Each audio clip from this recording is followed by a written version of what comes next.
Assalamualaikum warahmatullahi wabarakatuh. Allahu Akbar, Allahu Akbar, Allahu Akbar, Allahu Akbar, Allahu Akbar, Allahu Akbar, walillahil hamd. Innal hamdalillah nahmaduhu wa nasta'inuhu wa nastaghfiruh wa na'udzu billahi min shururi anfusina wa min sayyiati a'malina. Man yahdihillahu fala mudilla lahu wa man yudlil fala hadiya lahu. Asyhadu an la ilaha illallah wahdahu la syarika lahu wa asyhadu anna Muhammadan abduhu wa rasuluhu la nabiyya ba'dah.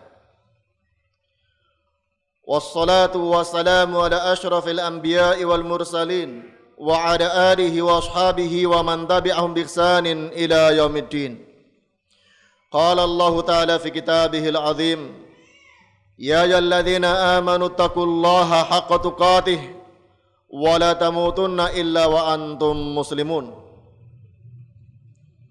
Ma'asyiral muslimin wal muslimat, jamaah salat Idul Fitri rahimani wa rahimakumullah. Alhamdulillah,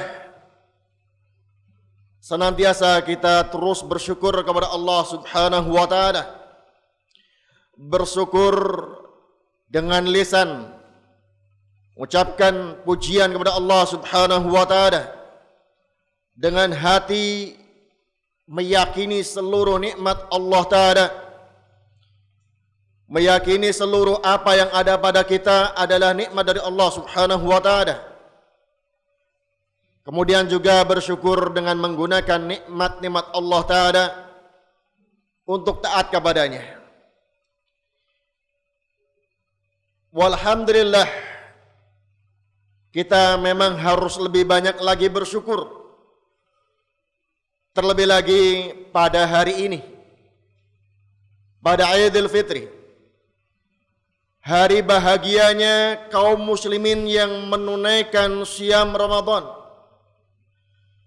Karena memang sebagaimana dikatakan oleh Nabi kita Muhammad sallallahu alaihi wasallam bahwa Idul Fitri ini kebahagiaan orang-orang yang berpuasa. Lis-shaimi farhatan, bagi orang yang berpuasa memiliki dua kebahagiaan. Farhatun inda fitrihi, bahagia saat berbukanya, baik pada tiap-tiap hari bulan Ramadan saat masuk maghrib, apalagi tak kala Idul Fitri kembali berbuka di tanggal 1 Syawal ini. Hari bahagianya orang-orang yang berpuasa. Dan kebahagiaan yang kedua tak kala nanti berjumpa dengan Allah Subhanahu wa taala. Hadirin sekalian rahimani wa rahimakumullah. Kebahagiaan orang yang berpuasa pada tanggal 1 Syawal ini karena dia telah menunaikan siamnya selama 1 bulan full. Berbahagia menjadi hamba yang bisa menunaikan ibadah kepada Allah Subhanahu wa taala. Terlebih lagi di negeri kita, walhamdulillah, dengan rasa aman, nyaman, tentram. Meskipun ada sedikit pembatasan dalam beberapa hal karena masih pandemi, namun tak kala kita melihat kepada kaum muslimin di negeri lain, misalnya yang lagi ramai diberitakan, kaum muslimin di negeri Palestina yang menghadapi kezaliman dari orang-orang Yahud, maka kita bersyukur kepada Allah Subhanahu wa taala. Di samping tentunya juga mendoakan agar kaum muslimin di sana ditolong oleh Allah Subhanahu wa taala, diberi kekuatan hati dan mental untuk senantiasa istiqamah di atas agama Islam walaupun menghadapi kezaliman dari orang Yahudi. Dan semoga Allah Ta'ala menghancurkan orang-orang Yahudi dimanapun mereka berada. Hadirin sekalian rahimani wa rahimakumullah. Allah Subhanahu wa Ta'ala tak kala memerintahkan kita berpuasa, di akhirnya mengingatkan la'allakum tattaqun, agar kalian bertakwa. Dan Allah Ta'ala mengingatkan pada Ayat yang lain, innama yataqabbalallahu minal muttaqin. Allah menerima amalan-amalan soleh itu dari orang-orang yang bertakwa. Dari sinilah tentunya semua kita kala masuk Idul Fitri saling mendoakan, berjumpa satu dengan yang lainnya dengan ucapan taqabbalallahu minna wa minkum, sebagai bentuk bahagianya menunaikan ibadah-ibadah di bulan Ramadan. Kemudian kebahagiaan itu kita susul dengan doa, semoga Allah Ta'ala menerima dari kami dan dari kalian, dari kita semuanya, amal-amal soleh kita. Ini pertanda bahwa kita ingin dan berusaha terus agar menjadi orang yang bertakwa, diterima amal soleh kita oleh Allah Subhanahu wa Ta'ala. Amal soleh kita ditujukan kepada Allah Subhanahu wa Ta'ala, tentunya dengan harapan Allah menerimanya dan kemudian membalasnya. Hadirin sekalian rahimani wa rahimakumullah. Siapa yang tidak ingin tatkala dia melakukan suatu perbuatan kemudian mendapatkan hasilnya, memetik hasilnya, semuanya dalam urusan dunia ataupun dalam urusan akhirat. Tentunya di sini seorang muslim yang berakal harus menjaga amalan-amalan yang sudah dia tunaikan dengan landasan takwa untuk meraih ridha Allah Subhanahu wa Ta'ala, harus dia jaga. Dijaga dari sisi kesinambungannya amalan yang kita tunaikan. Bukan hanya ketakwaan di bulan Ramadan, berlanjut terus sampai bulan-bulan berikutnya, sampai umur kita terus menerus sampai dengan berakhirnya hidup kita. Karena itulah untuk bisa istiqomah terus menerus beramal dengan amalan-amalan yang diperintahkan oleh Allah Subhanahu wa Ta'ala. Dan semua orang tidak tahu sampai kapan dia harus beramal karena tidak tahu ajalnya. Maka dibutuhkan komitmen, konsisten. Makanya diberi tips oleh Rasulullah SAW agar seorang mampu terus menerus melakukan amal soleh, maka jangan ngoyo dalam melakukan suatu kebaikan. Rasulullah SAW mengatakan, ahabbul a'mali ilallahi adawamuha wa in qallah. Amalan-amalan yang paling dicintai oleh Allah itu yang paling kontinu, terus menerus meskipun sedikit. Sedikit di sini bukan sedikit dalam arti meremehkan, tapi sedikit dari sisi kualitasnya sesuai dengan apa yang dituntunkan oleh Rasulullah SAW sebagaimana diterangkan oleh sahabat Abdullah bin Mas'ud. Al-iqtisadu fi sunnah khairun minal ijtihadi fil bid'ah. Sedikit namun dalam ajaran sunnah Rasulullah SAW itu lebih baik daripada bersungguh-sungguh, ngoyo, banyak sekali dalam beramal namun ternyata dalam kebid'ahan. Tidak dicontohkan, tidak dituntunkan oleh Nabi kita Muhammad sallallahu alaihi wasallam. Hadirin sekalian rahimani wa rahimakumullah. Disinilah kita kemudian diuji bagaimana keadaan kita setelah berakhirnya bulan Ramadan. Apakah dia kontinu atau tidak? Di bulan Ramadan, Masya Allah, kaum muslimin semangat. Salat berjamaah bukan hanya fardunya, salat qiyamul lailnya pun berjamaah. Meskinya tak kala masuk bulan berikutnya, bulan Syawal dan seterusnya nanti, jamaah salat 5 waktunya lebih kontinu lagi tentunya. Yang tidak wajib saja dia tunaikan di saat bulan Ramadan, apalagi yang wajib untuk berjamaah 5 waktunya.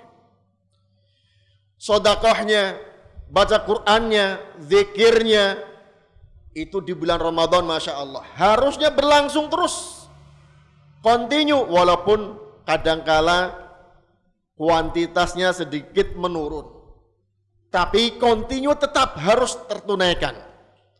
Hadirin sekalian rahimani wa rahimakumullah.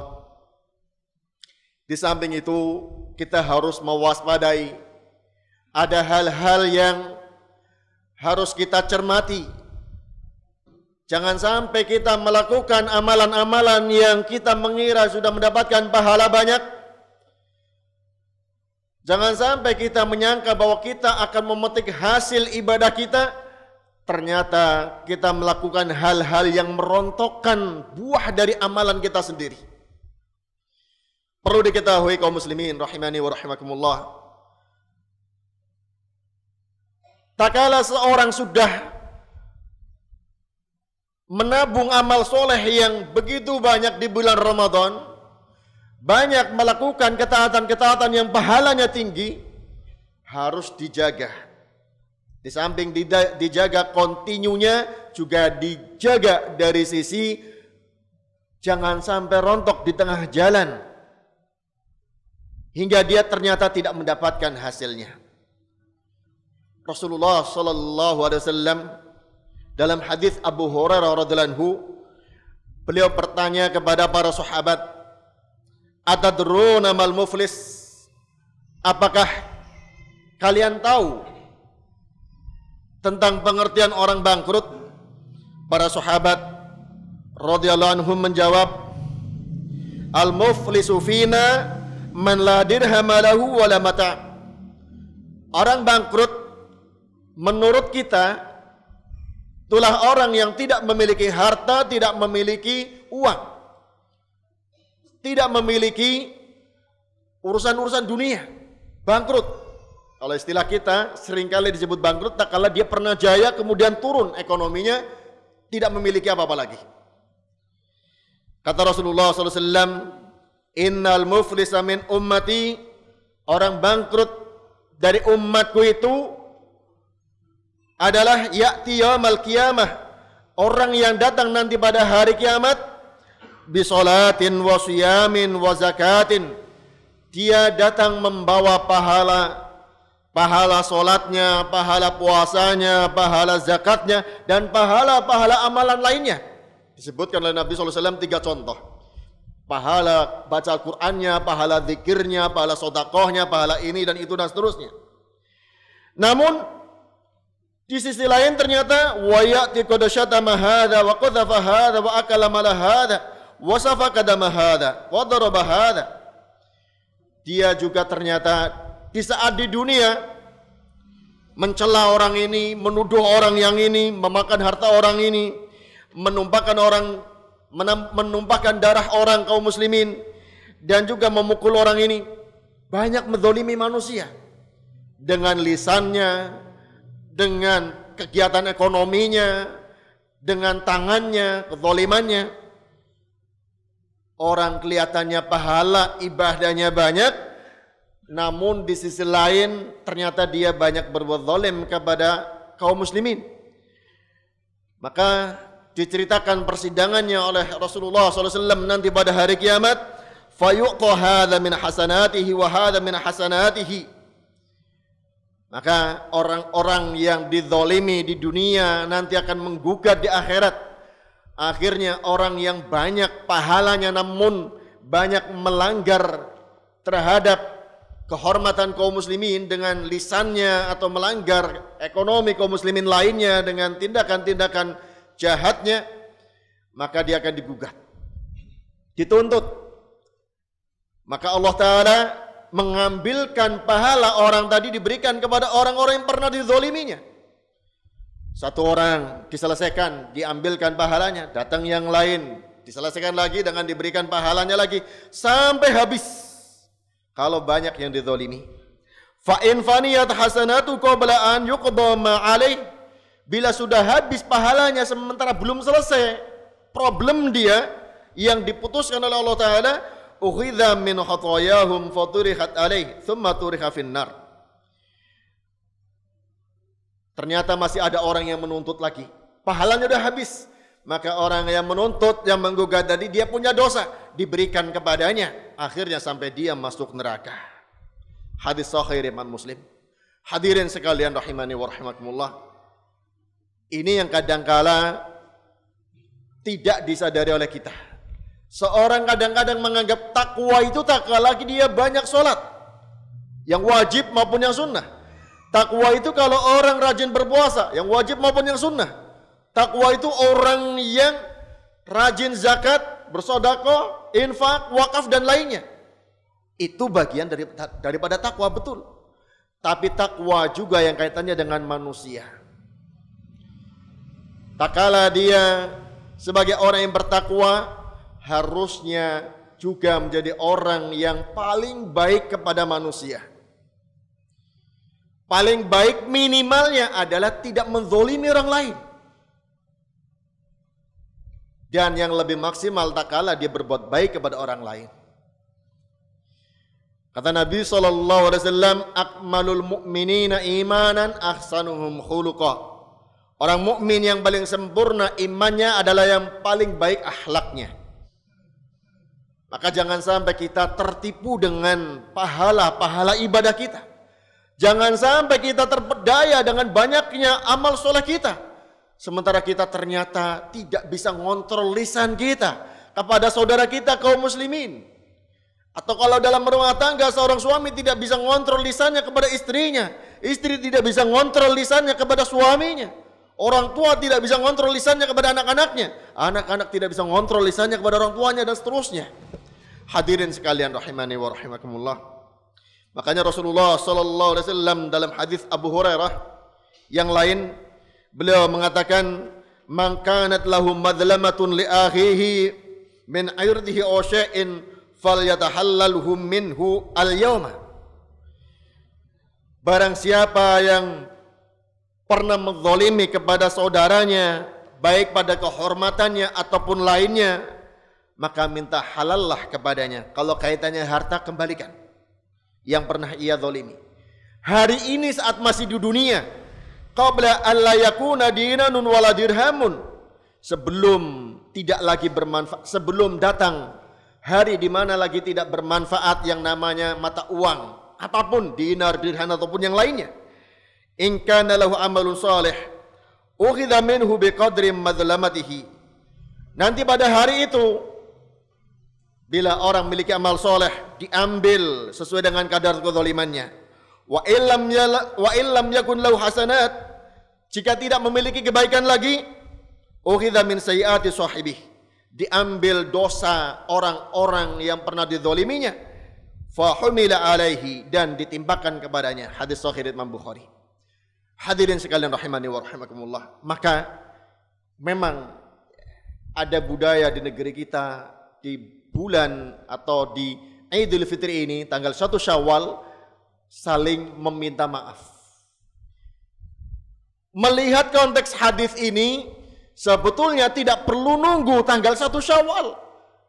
Tak kala dia berbuat zalim kepada saudaranya, segera minta halal kepada yang bersangkutan. Kalau kaitannya harta, bagaimana minta halalnya? Tergantung yang bersangkutan. Kalau dihalalkan, sudah nggak apa-apa. Saya relakan, saya ikhlaskan yang sudah engkau ambil. Kalau tidak dia ikhlaskan, ya harus dikembalikan. Hadirin sekalian rahimani wa rahimakumullah, kadang mungkin untuk minta langsung, minta maaf agak sungkan. Nantilah nunggu Idul Fitri. Kalau diberi umur, walhamdulillah. Dikhawatirkan tidak sampai umurnya masuk Idul Fitri, maka segeralah minta maaf. Namun di pekan atau di hari Idul Fitri ini, kalau yang kemarin-kemarin belum sempat minta maaf, sampaikan bentuk salahnya.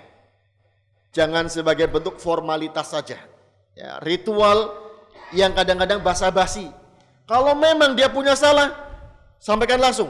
Salah saya begini, kezaliman saya begini, mohon dimaafkan, mohon dihalalkan.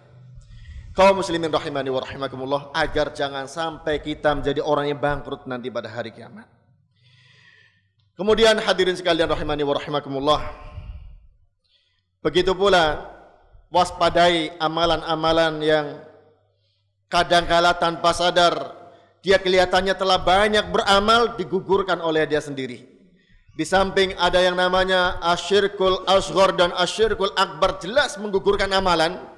Bahkan kalau syirkul akbar bisa menggugurkan keimanan seorang dan menghabiskan seluruh apa yang pernah diperbuatnya, ada satu lagi yang kadang disepelekan oleh sebagian kaum muslimin. Yaitu apa yang Allah Ta'ala katakan dalam surah Al-Baqarah ayat 264. Ya ayyuhalladzina amanu la tubtilu sadaqatikum bil manni wal adha. Wahai orang-orang yang beriman. Yang dipanggil orang yang beriman, bukan orang awam yang tidak kenal iman, apalagi orang kafir. Orang beriman identik selalu diiringi dengan ilmu. Tak kala Allah Ta'ala mengangkat derajat, yarfa'illahu alladhina amanu minkum walladhina utul ilma darajat. Manusia yang diangkat derajatnya itu karena imannya dan karena ilmunya. Dikatakan orang beriman dengan benar kalau dia memiliki ilmu. Tidak mungkin keimanan dia bangun di atas kebodohan.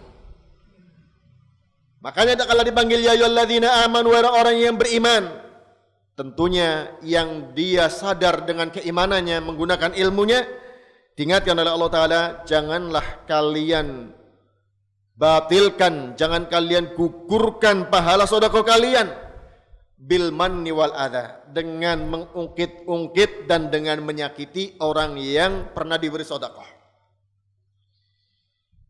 Kalladzi yunfiqu malahu ria'an nas. Orang seperti ini seperti orang yang menginfakkan hartanya karena riya, pamer kepada manusia. Pahala orang yang bersedekah tidak langsung diberikan, dilihat keikhlasannya. Apalagi yang kaitannya dengan pahala nanti di akhirat. Banyak faktornya, apakah akan diberikan kepada yang bersangkutan atau tidak. Dari sisi keikhlasannya. Kalau saat memberikan dia ikhlas karena Allah Subhanahu wa Ta'ala, ternyata 10 tahun kemudian orang yang pernah dia bantu ekonominya diberi sedekah, malah justru menyakitinya, menyebalkan. Akhirnya terungkap, kamu ini enggak tahu diri, dulu 10 tahun yang lalu aku bantu kamu, aku sedekah kepada kamu, hingga kamu bangkit ekonominya. Sekarang setelah kamu sukses, kamu nyepelekan saya, kamu nyakiti saya. Kelihatannya membela diri, menasihati. Ternyata sisi lain orang ini mengungkit sedekahnya, merugikan diri sendiri. Tanpa sadar kadangkala orang yang dizolimi terjatuh dalam hal-hal yang seperti ini. Makanya orang yang dizolimi dianjurkan untuk bersabar. Sabar itu menjaga lisannya, menjaga anggota badannya dari tindakan-tindakan yang tidak diridhoi oleh Allah Subhanahu wa Ta'ala. Seringkali al-mannu wal adha ini mengungkit dan menyakiti orang yang diberi sedekah, tak kala memang orang tersebut membuat jengkel kita, menyakiti kita, membuat kita dongkol, akhirnya keluar seperti itu. Kamu nggak tahu diuntung, sudah saya bantu malah mentung. Ya. Hadirin sekalian rahimani wa rahimakumullah, sedekah kita pada Id, pada bulan Ramadan luar biasa. Apakah dalam bentuk pemberian takjil, pemberian makan untuk berbuka, untuk sahur, untuk pembangunan, untuk ini dan itu, ini harus dijaga. Jangan sampai keluar dari lisan kita yang bisa menggugurkan nilai sedekah kita sendiri. Hadirin sekalian rahimani wa rahimakumullah. Dan tentu juga sedekah-sedekah yang lain, karena sedekah bukan hanya berupa harta. Kadang ada orang mengatakan, kamu saya perlakukan ramah, kamu malah kurang ajar. Ini mengungkit sedekah dia yang berupa senyum. Ramahnya dia ungkit. Hadirin sekalian rahimani wa rahimakumullah.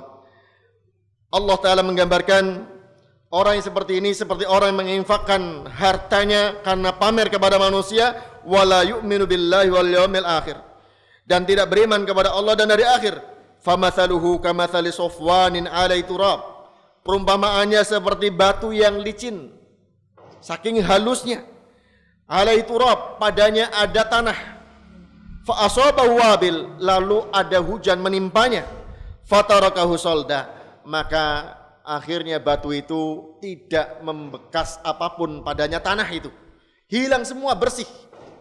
La yaqdiruna ala syai', mereka tidak mampu menahan amal solehnya. mimma kasabu, dari apa yang pernah mereka berbuat.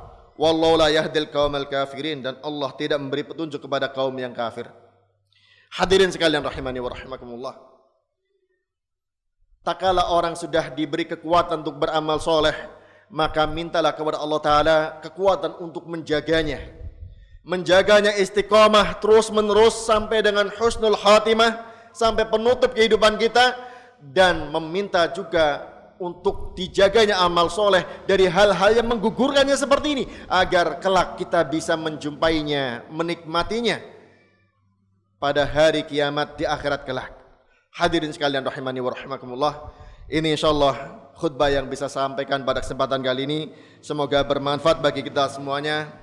Allahumma salli ala Muhammad wa ala ali Muhammad kama shallaita ala Ibrahim wa ala ali Ibrahim innaka Hamidum Majid, wa barik ala Muhammad wa ala ali Muhammad kama barakta ala Ibrahim wa ala ali Ibrahim innaka Hamidum Majid. Allahumma a'izzal Islam wal muslimin wa adhilla syirka wal musyrikin wahmi hawzat ad-din waj'al Allahumma hadzal balada aminan mutma'innan wa sa'ira biladil muslimin. Allahumma ansur ikhwanana al-muslimin fi Palestin wa ayyidhum fi muwajahati a'da'il Islam wal muslimin. Allahumma rfa' 'anna al-ghalaa'a wal waba'a war-rima waz-zina waz-zalazil wal mihan wa su'al fitan ma dhahara minha wa ma batan an baladina hadha wa an sa'iri biladil muslimin ya rabbal alamin. Allahumma ighfir lil muslimina wal muslimat wal mu'minina wal mu'minat al ahya'i minhum wal amwat innaka samiun qaribun mujibu da'wat. Rabbana ighfir lana wa li ikhwanina alladhina sabaquna bil iman wa la taj'al fi qulubina ghillan lil ladzina amanu rabbana innaka ra'ufur rahim. Rabbana atina fid dunya hasanah wa fil akhirati hasanah wa qina adzabannar. Wa akhiru da'wana anil hamdulillahi rabbil alamin. Wassalamu alaikum warahmatullahi wabarakatuh.